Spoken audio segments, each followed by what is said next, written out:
우리 교회 특징을 찾아봤는데 그 중에 하나가 오랜 시간 동안에 그 성도님들 신앙생활 하신 분들이 많으시더라고요. 그러니까 초등학교 친구 때부터 시니어가 되기까지, 혹은 태어나기도 전부터 그 신영교회 성도로 계시다가 지금까지 계신 분들, 정말 오랫동안 신앙생활을 함께 하신 분들이 많다. 이것이 우리 교회 특징인 것 같습니다. 제가 제자반 때도 집사님들께 말씀드렸지만 그게 저에게는 굉장한 부러움입니다. 저도 모교회가 있고요, 부산에 같이 어렸을 때부터 신앙생활했던 친구들이 지금도 있습니다. 그래서 이전에 친구들이 부산에 와서 목회하라고 그러면 우리가 네가 담임하는 교회 가겠다고 그랬던, 그러니까 저에게는 여러분들이 굉장한 부러움입니다. 오늘 여호수아와 갈렙은 45년직입니다. 계율을 치면은 45년 동안 신앙생활을 같이 했던, 그리고 아마 절친이었을 것 같습니다. 출애굽할 때 그 이전부터 알았는지 모르겠지만 정확한 것은 민수기 13장, 그러니까 출애굽 직후에 정탐꾼으로 함께 뽑혀서 가나안 땅에 정탐 활동했던 것이 이 두 사람의 만남의 시작이라고 볼 수 있겠죠. 여호수아와 갈렙을 제외한 나머지 10명은 절대로 가나안 땅에 들어가서는 안 됩니다 보고를 했고, 이 갈렙과 여호수아는 아닙니다, 할 수 있습니다, 그렇게 보고를 했죠. 민수기 13장 28절을 우리 함께 읽어보겠습니다. 13장 28절입니다. 시작. 그러나 그 땅 거주민은 강하고 거기에서 아낙 자손을 보았으며, 12명의 정탐꾼이 공통적으로 동의한 그 보고서 내용이 있는데, 첫 번째는 그곳 주민은 강하더라는 겁니다. 아마도 잘 먹었기 때문에. 가나안 땅이 굉장히 풍요로웠지 않습니까? 사람들의 영양 상태도 굉장히 좋았을 것이고, 그러니까 사람들이 보기에도 강하더라, 튼튼하더라, 그겁니다. 두 번째 동의사항이 무엇이냐면 성읍은 견고했다 이야기를 합니다. 성을 아주 튼튼하게 잘 지어 놓았더라, 그렇게 이야기를 했고요. 세 번째 공통된 보고사항은 아낙 자손도 봤습니다, 그거였습니다. 아낙 자손은 거인 족속이고 그 당시에도 싸움 잘하기로 유명한 소문난 그런 족속인데, 그 족속들이 가나안 땅에 사는 것 우리가 봤습니다.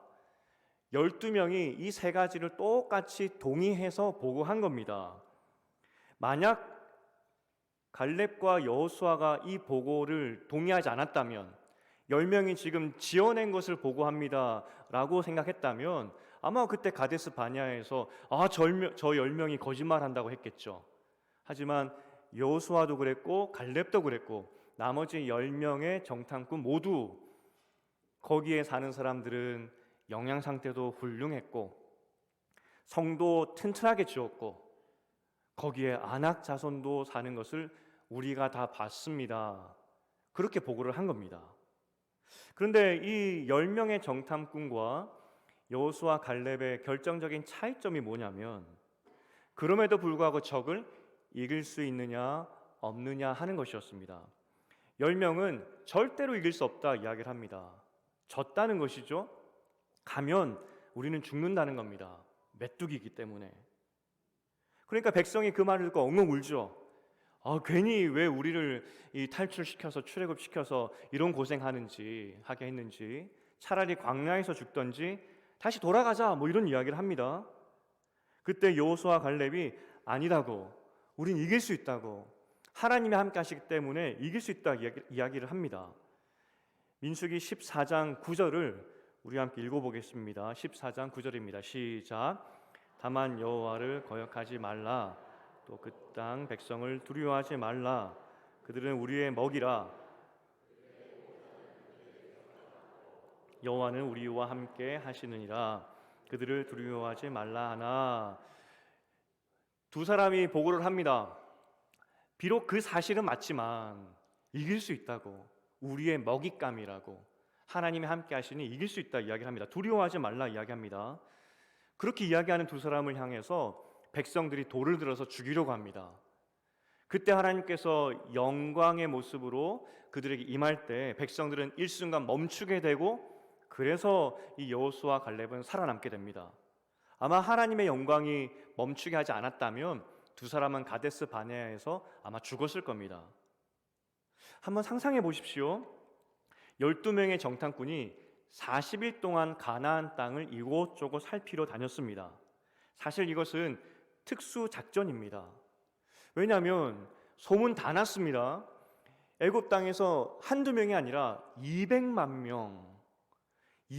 명이 가나안 땅으로 들어온다는 소문을 이 가나안 나라들은 다 들었을 것이고, 아마도 철저하게 준비를 했겠죠. 전쟁에는 보통 선발대도 있고 정탐꾼도 있기 때문에 아마 그 수상한 사람, 다른 나라 사람 같은 사람이 오면 철저하게 경계하고 아마 그 사람들을 신문했을 겁니다. 누구냐고. 더군다나 애굽에서 넘어왔기 때문에 옷 복장 상태도 가나안 사람과 달랐습니다. 낮에 그냥 편안하게 돌아다닌다면 금방 들키겠죠. 아마 이 12명은 40일 동안 특수작전처럼 몰래 숨어서 그렇게 정탐했을 겁니다. 아마 그 기간 동안에 전우회도 많이 생겼을 것 같아요. 근데 문제는 시간이 지나면 지날수록 이 12명 안에서 내분이 발생을 합니다. 처음 이 정탐꾼에 뽑혀서 길을 떠날 때에는 큰 기대를 안고 갔을 겁니다. 야, 하나님께서 약속하신 그 가나안 땅은 어떤 땅일까? 그렇게 기쁜 마음으로 갔겠죠? 그리고 자신들의 어깨에 이 이스라엘의 미래가 걸려있기 때문에, 그래서 이 사역을 잘 감당하겠다고 아마 서로 격려하면서 갔을 것입니다. 놀랍게도 처음 본 그 가나안의 풍경은 정말 젖과 꿀이 흐르는 땅이었습니다. 아마 그들의 마음 가운데 야, 정말 하나님의 약속이 맞았구나 기뻐했을 것 같습니다. 그런데 시간이 가면 갈수록 그 땅을 정복하지 못할 이유들이 눈에 들어오기 시작을 합니다. 처음에는 잘 먹어서 건장한 남성들의 모습을 보게 되었을 것이고요. 그 다음에는 삼엄한 성벽의 경계와 잘 쌓여진 성을 보았을 것입니다. 그리고 맨 마지막에는 야, 여기에 아낙 자손도 살고 있네, 이것까지 발견하게 되었을 것입니다. 처음 그 12명은 꿈에 부풀었겠지만 하루하루 시간이 지나면서 가나안 땅을 보면 볼수록 야, 우리는 정복하지 못할 것이다, 그것을 보게 되었다는 겁니다. 아마 이 12 정탐꾼은 그렇게 하루를 정탐하고 매일매일 모여서 보고서를 작성했겠죠? 어떤 말로 보고할까? 그런데 하루가 지나면 지날수록 그들 마음 가운데에는 두려움과 가지 못할 이유들을 자꾸 보게 되었다는 겁니다. 그리고 매일 회의 때마다 분위기는 우리는 정복을 못할 것 같아, 그런 이야기가 오가지 않았을까요? 그러면 그때 여호수아와 갈렙은 가만히 있었을까요? 아마 그러시지 않았을 겁니다. 비록 우리 눈에는 분명히 건장한 남자들이 보이고 성들이 보이고 아낙 자손이 보인다 할지라도 정복할 수 있다고 아마 나머지 10명의 정탐꾼을 계속 깨웠을 겁니다. 두려워하지 말라고. 그나마 다행인 것은 이렇게 할 수 있다라고 말하는 사람이 혼자가 아니라 2명이어서 다행이었겠죠. 여호수아와 갈렙은 힘을 합쳐서 나머지 10명을 열심히 설득했을 것입니다. 아마 정탐을 마치고 마지막으로 이스라엘 진영으로 돌아오는 그 길에서도, 어떻게 했겠습니까? 이렇게 보고하면 안 된다고, 부정적으로 보고하면 안 된다고 계속 10사람을 찾아다니면서 설득했겠죠. 하지만 설득이 되지 않았다는 겁니다. 사실 이 여호수아와 갈렙은 이미 이스라엘 백성들이 이 간담이 녹을 때 어떻게 행동했는지 봤었습니다. 홍해 앞에서도 그랬고요, 만나와 메추라기 사건 때도 그랬고요, 금송아지 때도 그랬습니다. 만약 이 백성들이 부정적인 보고를 듣는다면 또 이 금송아지 때나 홍해 때나 만나와 메추라기 때처럼 하나님 손가락질을 할 텐데, 그러면 안 되는데 하면서 그 10명을 설득하려 했지만 결국 설득을 하지 못합니다. 그리고 이 2명이 이 백성들을 향하여서 두려워하지 말라고 이야기했더니 오히려 돌로 쳐 죽이려고 합니다. 거짓말하지 말라는 것이죠. 이것이 그 유명한 가데스 바네아 사건입니다. 아마 그 가데스 바네아 사건 이후로 둘은 더 친해졌을 것 같습니다. 민수기 14장 30절에 보면은 그 가데스 바네아 사건의 그 결과로 하나님의 징계가 임하는데, 이 갈렙과 여호수아 외에는 하나님께서 맹세하십니다. 너희가 살리라고 한 땅, 그 가나안 땅에는 아무도 못 들어갈 것이다. 하나님께서 징계하십니다. 그 당시 20살 이상이 되는 남자들은 그 광야 40년 동안에 내가 다 죽게 할 것이다. 그렇게 하나님께서 말씀하셨죠. 40년 광야 생활하는 동안에 20살 이상 되었던 사람들은 정말 다 죽습니다. 그러면 오늘 본문이 이제 여호수아 14장인데 이스라엘 백성 중에서 가장 나이가 많은 사람은 누구일까요? 지금 오늘 본문에서 여호수아와 갈렙이었을 겁니다. 오늘 갈렙이 정확히 자기 나이를 밝힙니다. 85세. 그렇다면 이제 일반 이스라엘 백성들 중에서 가장 나이가 많은 사람은 몇 살이었을까요? 대략 64세? 왜냐하면 20살 이상은 광야에서 다 죽었기 때문에 가데스 바네아 사건 때 19살짜리가 있었을 것이고, 만약에 그 사람이 40년 광야 생활을 마치고 그리고 지금 오늘 본문에 약 5년 동안의 가나안 정복 정장을 마친 이후거든요. 거기에 5를 더하면 64세 아니겠습니까? 그러니까 이스라엘 백성 중에 최고령자가 64세고 그에 비해서 갈렙은 20살이나 많은 85세였습니다. 아마 두 사람은 수많은 사람들이 죽어갈 때 광야에서, 그리고 가데스 바네아 사건을 정확하게 기억하는 사람은 이제 둘밖에 없지 않습니까? 둘이 만나면은 야, 우리 라떼는 말이야, 우리 그때 가데스 바네아 때 말이야 하면서, 그리고 서로 나이가 들어가는 모습을 보면서 야, 건강을 챙겨야지, 그랬을 것 같기도 하고요. 또 미래 세대를 바라보면서 야, 지금 어린 60대 저 사람들 가나안 땅에 들어가면 어떻게 해야 되나, 이런 생각도 했을 것이고요. 45년 동안 아마 두 사람은 정말 가까운 관계가 아니었을까 생각이 됩니다. 80대 두 리더를 한번 상상해 보십시오.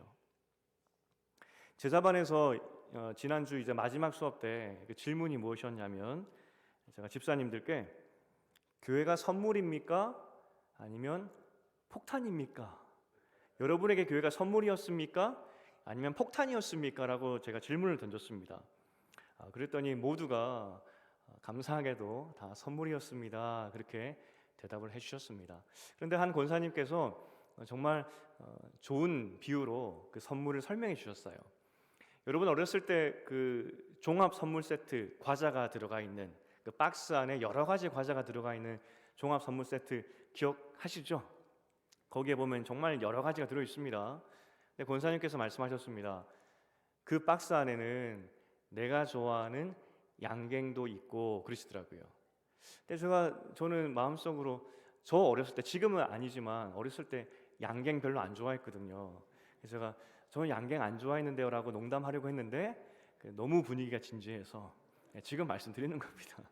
어쨌든 그 안에 내가 좋아하는 양갱도 있고 그런 것도 있지만 내가 별로 안 좋아하는 과자도 있었습니다. 그것처럼 때로는 교회가 나에게 너무나 귀하게 다가올 때도 있었고 때로는 그렇지 않을 때도 있었지만 그래도 종합 선물 세트처럼 나에게는 큰 선물이었습니다. 그렇게 이야기하시더라고요. 정말 교회는 우리에게 선물 세트 같죠. 다 그렇다라고 이야기하실 것 같습니다. 교회가 우리에게 좋은 선물이 되었듯이 오늘 갈렙이 이 산지를 나에게 주십시오라는 이 요청은 이 여호수아에게는 정말 기쁘고 즐거운 선물이었습니다. 이제 여호수아는 이 본문 이후에 은퇴를 준비해야 됩니다. 전쟁에서 물러나고 은퇴를 준비해야 되는데 이 함께 45년 동안 동고동락했던 이 교회의 친구가 은퇴 선물로 여호수아에게 가장 좋은 선물을 주고 있다는 겁니다. 그리고 그 내용은 이 산지를 나에게 주십시오. 그 내용입니다. 아니 달라고 하는 게 왜 선물입니까? 라는 생각이 들 겁니다. 하지만 선물이 맞습니다. 왜냐하면 여호수아가 꼭 듣고 싶은 말이었거든요. 꼭 들었으면 하는 그 말을 갈렙이 해주었기 때문에 이 여호수아에게는 너무나 큰 선물이었습니다. 지금 오늘 본문의 상황이 어떤 상황이냐면 이제 가나안에 들어와서 이스라엘 백성들이 힘을 합쳐서 5년 동안 열심히 전쟁을 한 이후 상황입니다. 5년 동안에는 이스라엘 백성들이 전면전으로 전쟁만 했던 그런 상황이었습니다. 실제 이 기간 동안에 31명의 왕 그리고 그의 나라를 정복했습니다. 그러니까 얼마나 많은 전쟁이 있었는지 아시겠죠? 하지만 문제는 여전히 적들이 남았습니다. 특별히 대표적으로 남부 지역 헤브론, 거기에 아낙 족속이 남아 있었다는 겁니다. 45년 전에 그 가데스 바네아에서 백성의 간담을 높게 했던 그 아낙 족속이 여전히 남아 있었다는 겁니다. 그런데 이스라엘 분위기가 어떠냐면, 야, 5년이나 전쟁했는데 이제 땅 분배받고 좀 쉬자, 그런 분위기였다는 겁니다. 여호수아는 너희가 땅을 분배받는다 할지라도 각자의 전쟁을 계속 이어가야 된다라고 이야기를 했지만, 그럼에도 불구하고 백성들은 쉬고 싶다, 그게 마음이었다는 겁니다. 실제 여호수아 이후에 사사기 내용 아시지 않습니까? 백성들이 어떠했나요? 전쟁을 그쳐버립니다. 이게 지금 이스라엘 백성의 분위기였다는 겁니다. 지금 문제는 각자가 흩어져서 전쟁을 해야 되는데, 더 문제는 그때 가나안 땅에 들어가지 못하게 했던 결정적인 이유 중에 하나였던 아낙 자손이 눈 시퍼렇게 뜨고 살아있다는 겁니다. 이 아낙 자손이 가만히 있었을까요? 지난 5년 동안에? 아마 그들은 다른 31개 왕들이 이스라엘 백성에게 정복당하는 걸 보면서 더 크고 견고한 성을 쌓았을 겁니다. 5년 동안에 더 많은 남자들을 불러다가 열심히 훈련시켰을 것입니다. 그리고 군비도 정말 많이 비축했을 것입니다. 왜냐하면 지면 끝이니까. 그러니까 이전 45년 전 아낙 자손보다 지금 여호수아 때, 지금 오늘 본문의 아낙 자손이 어쩌면 훨씬 더 정복하기 어려운 상황이 되었겠죠. 오늘 재밌는 표현은 갈렙이 헤브론을 달라고 말하지 않았습니다. 이 산지를 나에게 주십시오 라고 이야기를 합니다. 근데 원어를 보면은 그냥 산입니다. 산, 이 산. 그래서 갈렙이 헤브론 주세요라고 말한 것이 아니라 이 산을 주십시오라고 이야기하는데, 사실 산이 한두 개가 아니죠. 서울에도 산이 여러 개가 있습니다. 이스라엘도 산이 여러 개가 있습니다. 근데 갈렙이 이 산이 어떤 산인지 설명을 붙이기를, 거기에는 아낙 사람이 살고 견고한 성이 있는 산입니다. 그 산을 나에게 주십시오라고 이야기를 합니다. 이렇게 이야기할 때 모든 사람들은 대번에 다 알아듣습니다. 아, 헤브론, 그 난공불락 헤브론, 절대로 정복하지 못할 그 땅 헤브론, 다 알았다는 겁니다. 여호수아 14장 15절, 우리 본문의 12절 그 뒤에 보시면 우리 함께 읽어볼까요? 여호수아 14장 15절입니다. 여러분 성경으로 한번 읽어주시겠습니까? 15절 시작.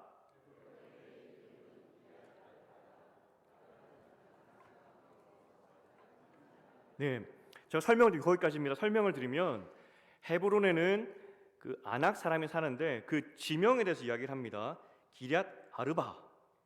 아르바는 아낙 사람 가운데에서도 가장 큰 사람이었는데 그 사람들이 헤브론에 살고 있다는 겁니다. 그러니까 아낙 자손 중에서도 아낙 자손, 가장 크고 강한 자손이 헤브론에 살고 있었다는 겁니다. 그리고 그 자손들이 지난 5년 동안에 철저하게 전쟁을 준비했다는 겁니다. 지금 은퇴를 앞둔 여호수아는 누군가가 헤브론을 가야 되는데 아무도 갈 사람도 없고 가겠다는 사람도 없고, 이제 지파별로 땅이 분배가 되면 각자의 전쟁을 지파별로 해야 되는데 분위기를 보아하니 5년의 전쟁이 지쳐서 다 칼을 놓아버리려고 하는 그런 분위기. 이제 은퇴를 해야 되는데 이거 어떻게 하지 하는 그런 마음이었을 겁니다. 그때 그 마음을 누구보다도 잘 아는 갈렙이 이야기합니다. 내가 가겠다고. 45년 전에 백성의 간담을 높게 했던 그 헤브론, 그 아낙 자손을 향하여서 내가 가겠다고. 이것만큼 여호수아에게 큰 선물이 어디 있겠습니까? 이 산에 대한 정복이 맞춰야 전쟁이 끝나는데 그 마지막 퍼즐 조각을 내가 맞춰주겠다고. 여호수아가 얼마나 고마웠을까요? 이 본문에서 상상이 되는 것이, 누가 좀 나서서 저 헤브론으로 가야 되는데 지난 5년의 전쟁 동안에 하나님의 놀랍게 기적처럼 이기게 하신 수많은 경험을 했음에도 불구하고 이스라엘 백성들이 여전히 아무것도 하지 않으려고 하는 그 모습을 보면서 아마 이 여호수아 마음은 타들어갔을 것입니다. 그 요단강 건너는 것 자체가 기적이었고, 그 31번의 전쟁, 큰 성을 점령하는 것도 다 기적이었는데 어떻게 한 명도 나서지 않느냐, 이게 여호수아의 타는 마음이었을 겁니다. 그런 절망과 좌절의 눈빛을 본 갈렙이 내가 가겠다고. 갈렙이 이 산을 달라고 했던 그 이유는 땅에 대한 욕심이 아닙니다. 아무도 가지 않으려고 했습니다. 왜냐하면 가면 죽으니까, 칠 수 있으니까. 하지만 45년 전 가데스 바니아의 그 불행한 사건이 이스라엘 백성 가운데 또 일어날까 봐 그 불행을 너무나 잘 알았던 갈렙이 내가 가겠다고 그 이야기를 하는 것이죠. 걱정하는 친구, 미래를 걱정하는 그 여호수아, 그리고 그 걱정하는 친구를 위해서 내가 가겠다고 하는 갈렙, 그리고 그렇게 전쟁을 떠나는 갈렙을 향하여서 축복해주는 여호수아의 모습, 얼마나 아름답습니까? 두 노장이 나누었던 그 눈빛 상상이 되십니까? 얼마나 아름다운지. 제가 전쟁 영화를 좋아하는데 퍼시픽이라는 그 태평양 전쟁에 대한 그 에피소드, 여러 가지 에피소드를 다룬 그런 긴 장편 영화가 있습니다. 일본과 연합군의 전쟁이었고 배경이 과달카날이라는 그 동남아보다는 좀 더 떨어져 있고 호주에 오히려 가까운 솔로몬 제도에 있는 한 조그마한 섬입니다. 거기에서 일본군과 연합군이 싸움을 하게 되죠. 이때 일본군의 전략이 무엇이냐면 밤에 계속 포탄을 연합군 쪽으로 쏘는 겁니다. 맞추려고 쏘는 것이 아니라 잠을 자지 못하게 하기 위해서 쏘는 겁니다. 이 연합군이 밤에 잠도 못 자고 날은 덥고 이제 보급은 떨어져서 제대로 먹지도 못하고 지칠 대로 지쳐버립니다. 그리고 어느 날 첩보를 받게 됩니다. 일본군이 오늘 밤에 전면전으로 쳐들어올 것이다. 그래서 연합군이 그 준비를 하죠. 그 에피소드의 주인공은 기관총 사수입니다. 이렇게 한꺼번에 몰려올 때에는 이 기관총 같은 중화기가 굉장히 중요합니다. 그래서 좋은 위치에 다 거치를 해놓고 총을. 그런데 이제 한 곳에 싸울 수는 없고 이동을 해서 싸워야 되는 그런 상황이 발생할 수도 있지 않습니까? 그래서 그것도 준비를 합니다. 근데 문제는 기관총이 크고 무겁기 때문에 한 손으로 옮길 수가 없습니다. 그래서 뜨겁게 달궈진 총열을 들어야 되는데 맨손으로 들으면 손을 데이니까 두꺼운 장갑을 항상 기관총 사수는 가지고 다닙니다. 이 전투에 앞서서 기관총 사수가 언제든지 꺼내서 쓸 수 있도록 장갑을 잘 위치해 둡니다. 전쟁이 시작되었고요. 치열하게 이제 칠흑 같은 밤에 전투가 벌어집니다.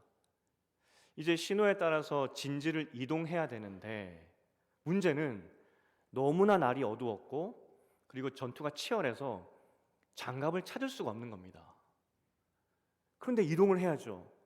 그리고 그걸 버려두고 가면 안 됩니다. 왜냐하면 기관총이야말로 지금 굉장히 중요한 화기이기 때문에. 그래서 이 사람이 고민을 하다가 자기 팔뚝에 그 뜨거운 이 총열을 올려서 옮기게 됩니다. 그 뜨거운 총열을 자기 팔뚝에 올리는 순간 치 하는 살타는 그런 소리가 들리고요. 너무나 아파서 고통스러워하면서 그 기관총을 옮기게 됩니다. 그리고 옮기고 나서 다시 전열을 가듬어 전투를 잘 치렀고 다행히 막아냅니다. 굉장히 치열한 전투였는데 그 기관총 사수의 활약 덕분에 이겨서 훈장도 받게 되고요. 그 사람은 곧장 본국으로 들어가서 이제 전쟁 영웅이 되었으니까, 그래서 돌아다니면서 이 젊은이들에게 강연하고 전쟁으로 동참하라고 이제 모병관이 되게 됩니다. 모병관의 임무는 이렇게 강연을 하고 나서 끝나면 사람들과 함께 맛있는 음식을 먹고 그게 일상인 거예요. 그렇게 평안하게 일상을 보내고 있는데 이 사람 마음이 너무나 불편한 겁니다. 왜냐하면 지금도 수많은 전우, 같이 생명을 나눴던 전우가 거기서 죽어가고 있는데, 피 흘려서 싸우고 있는데 자기 혼자 맛있는 음식 먹으면서 편안히 있다는 것이 불편한 겁니다. 그래서 저녁도 얼마 남지 않았는데 상관을 찾아가게 되죠. 그리고 신병교육대의 교관으로 보내달라고 부탁을 합니다. 교관으로 가요. 갔는데 정말 혹독하게 그 신병들을 교육을 시킵니다. 예를 든다면은 밤에 잠을 자지 못하게 수시로 비상을 막 거는 거죠. 신병들이 원망을 합니다. 불평을 합니다. 아니, 우리는 준비되었다고, 지금이라도 가면 일본군들 다 잡아 죽일 수 있다고 막 큰 소리를 치죠. 하지만 그 영화를 본 우리는 다 알고 있습니다. 그 과달카날이라는 그 전투가 있는 지역이 얼마나 지옥인지 우리는 다 알고 있습니다. 교관이 소리치죠. 너희 가면 아무것도 못한다고, 거긴 지옥이라고. 그렇게 훈련하는 과정 가운데 이 교관은 여군하고 같이 결혼도 하게 됩니다. 이제 신교대 교육을 다 마치고 이 신병들은 전장으로 보내고 본인은 전역을 해서 행복한 가정 생활을 하면 되는 겁니다. 그런데 이 전역을 앞둔 이 교관이 상관을 찾아가서 이상한 또 이야기를 합니다. 결정을 하죠. 나도 신병들과 함께 전쟁터로 나가겠다고, 그렇게 이야기하는 겁니다. 왜냐하면 저렇게 나가면 다 죽을 텐데, 불보듯 뻔한데 내가 가야 되겠다고. 결혼식을 올린 지 얼마 되지 않았지만 이 교관은 신병들과 함께 전쟁에 투입이 됩니다. 아니나 다를까 상륙을 했는데 이 신병들이 얼어버린 겁니다. 움직이지 못하는 겁니다. 그대로 있다가는 몰살하게 되는데 꼼짝하지 못하는 겁니다. 교관이 그 비오듯 총탄 사이로 다니면서 이 신병들을 깨우기 시작합니다. 가야 된다고, 전진해야 된다고, 용기를 내라고. 거기에 감동한 신병들이 서서히 움직이기 시작합니다. 근데 너무나 안타깝게도 그 상륙한 날 얼마 지나지 않아서 이 교관이 총에 맞아 전사하게 됩니다. 이 에피소드가 끝나고 나서 자막이 올라가는데, 그때 결혼했던 미망인이 된 이 여군은 나중에 평생 이 남편을 그리며 이제 살게 되었다 이야기를 하더라고요. 그리고 그분이 사신 곳이 제가 살고 있었던 필라델피아 지역과 인근이더라고요. 정말 한번 찾아가 보고 싶었습니다. 그리고 이야기합니다. 이것은 실화라고. 이 교관이 왜 그토록 자기의 행복을 놔두고 그 신병들과 전투에 다시 갔을까요? 왜 갔을까요? 죽음을 무릅쓰고 왜 갔을까요? 전쟁이 얼마나 무서운지 알기 때문에, 거기에 얼어버릴 신병들이 눈에 보듯 뻔하기 때문에 그거 깨워주려고 간 겁니다. 오늘 갈렙이 85이나 되었는데 왜 그 땅을 나에게 달라고 했을까요? 45년 전에 이 아낙 자손 때문에 이스라엘의 간담이 녹아버렸습니다. 이대로 있다가는 그 45년 전에 가데스 바니아 사건, 하나님께 손가락질하는 사건이 또 일어날 것이 불보듯 뻔하기 때문에 내가 가겠다고. 그리고 이야기하는 것이죠. 아낙 자손 하나도 두려워할 거 없다고, 내가 가겠다고. 우리가 영적 전쟁을 하는 군인으로 부름받았다는 거 여러분 아십니까? 그냥 종교 생활하라고 하나님께서 구원하신 것이 아니라 이 땅에 보이지 않는 세상 권세와 싸우라고 우리는 부름받은 사람들입니다.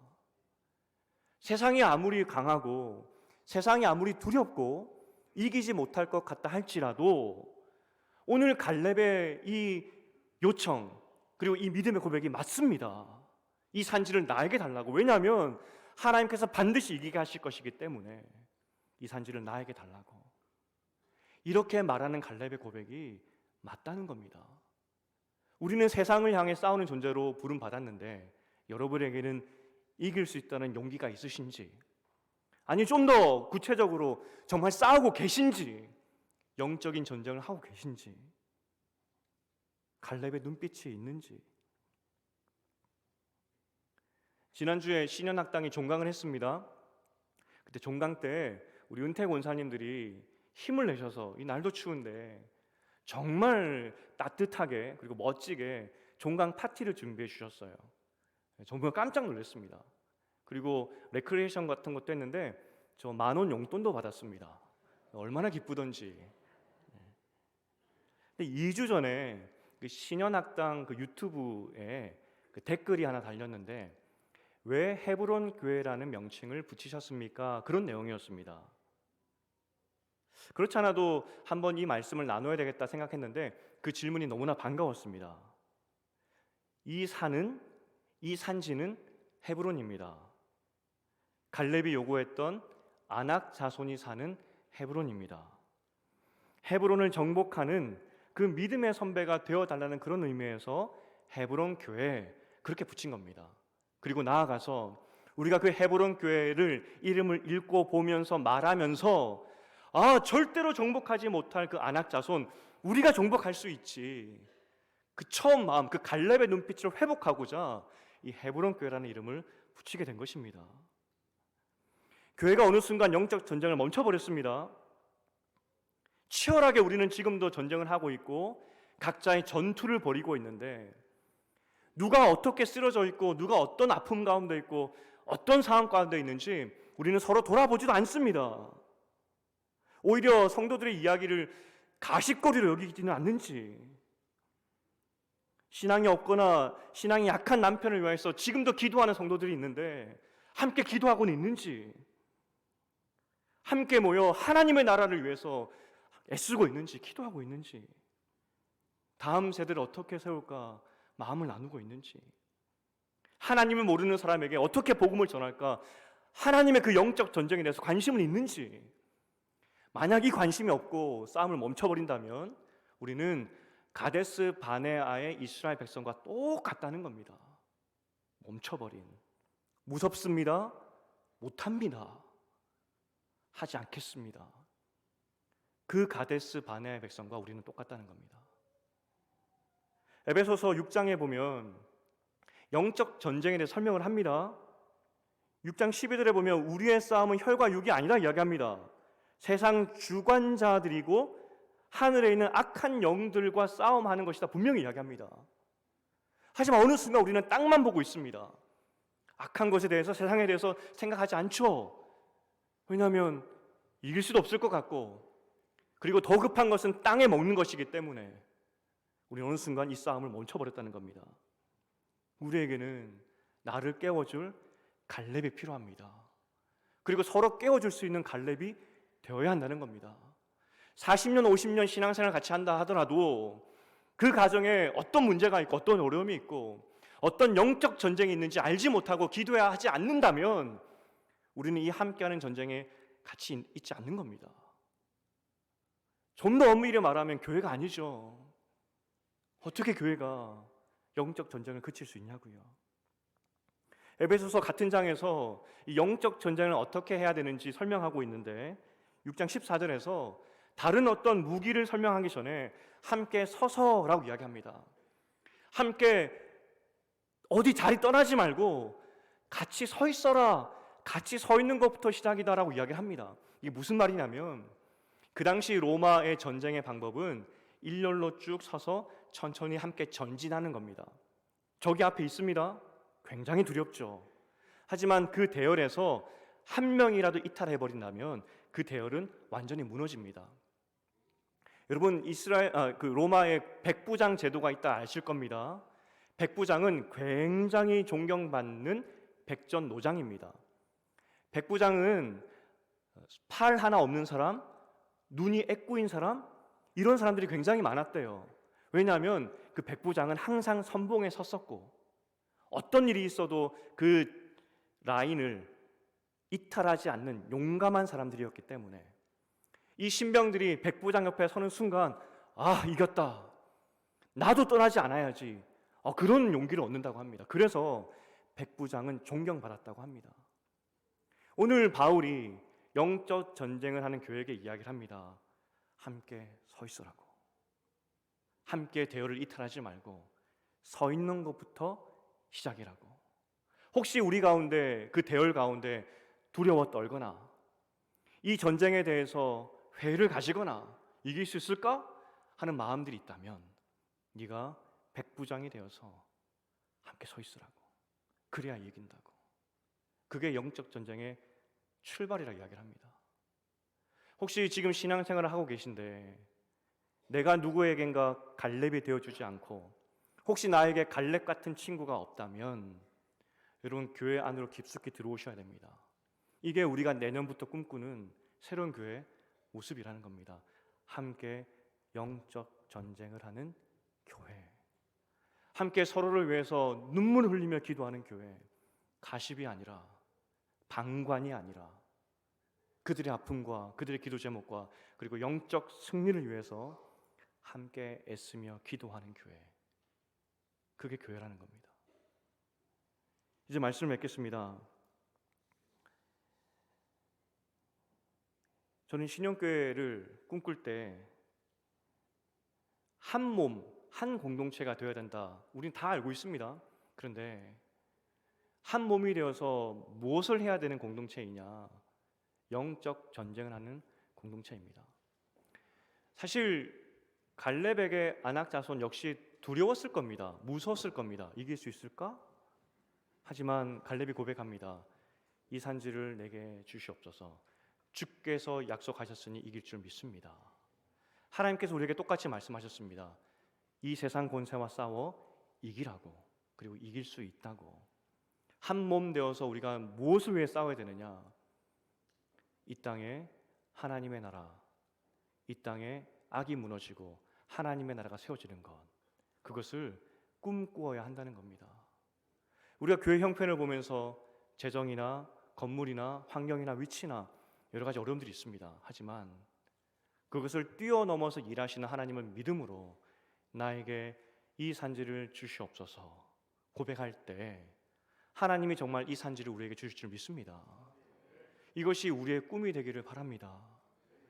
이것이 우리 모두의 목표가 되기를 축복드립니다. 그리고 간절히 축복드리는 것은 혼자 신앙생활 하는 것이 아니라 나를 위해서 기도해 줄 수 있는 이 갈렙 같은 친구, 이 나그네 인생길 가운데 이 신영교회 안에서 이 갈렙 같은 친구를 많이 만드셔서 여러분의 나그네 인생이 행복하고 복되기를 주님의 이름으로 축복드립니다. 우리 함께 620장을 찬양 드리실 텐데 1절, 2절은 함께 부를 거고요. 3절은 목소리로만 드리려고 합니다. 근데 가사를 한번 보면 이 믿음 더욱 굳세라. 어떤 믿음이겠습니까? 나에게 복 주시는 것, 나에게 은혜 주시는 그 믿음, 우리에게 필요한 믿음은 아낙 자손을 이길 수 있다는 그 믿음입니다. 세상을 이길 수 있다는 그 믿음입니다. 교회를 통하여서 하나님의 나라가 세워질 수 있다는 그 믿음입니다. 그리고 이 안에서 갈렙과 같은 신앙의 친구를 만들 수 있다는 그 믿음입니다. 우리가 일어나서 함께 찬양하실 때 우리에게 이 믿음 주셔서 우리 나그네 인생이 이 교회 안에서 복되고 즐거울 수 있도록 도와주시옵소서. 새해의 변화를 주시옵소서. 함께 찬양하시겠습니다.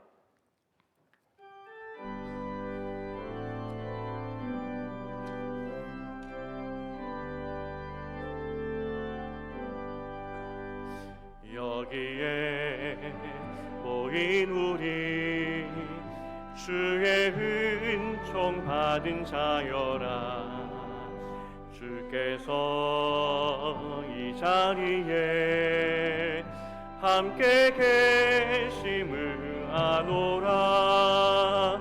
언제나 주님만을 찬양하며 따라가리니 시험을 다할 때도 함께 계심을 믿노라. 이 믿음 더욱 굳세라. 주가 지켜주신다. 어두운 밤에도 주의 밝은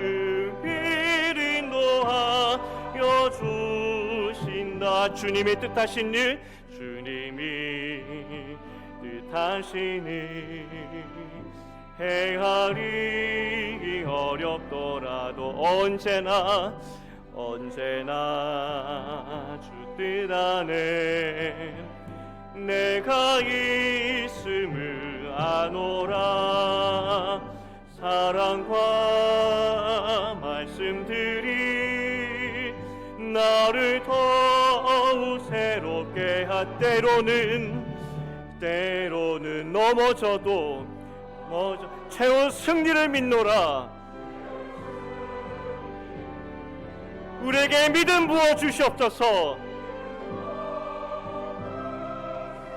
주께서 지켜주십니다. 어두운 밤에도 주의 밝은 빛,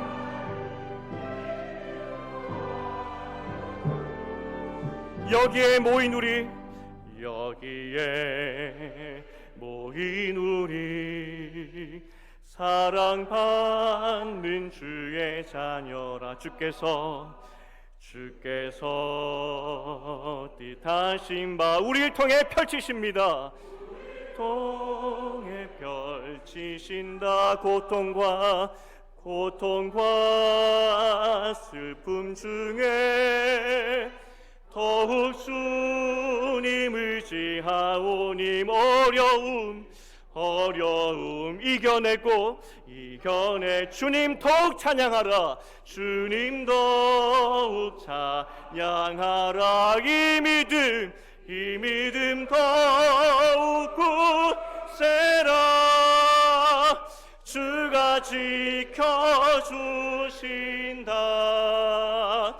어두운 밤에도 주의 밝은 빛 인도하여 주시리라.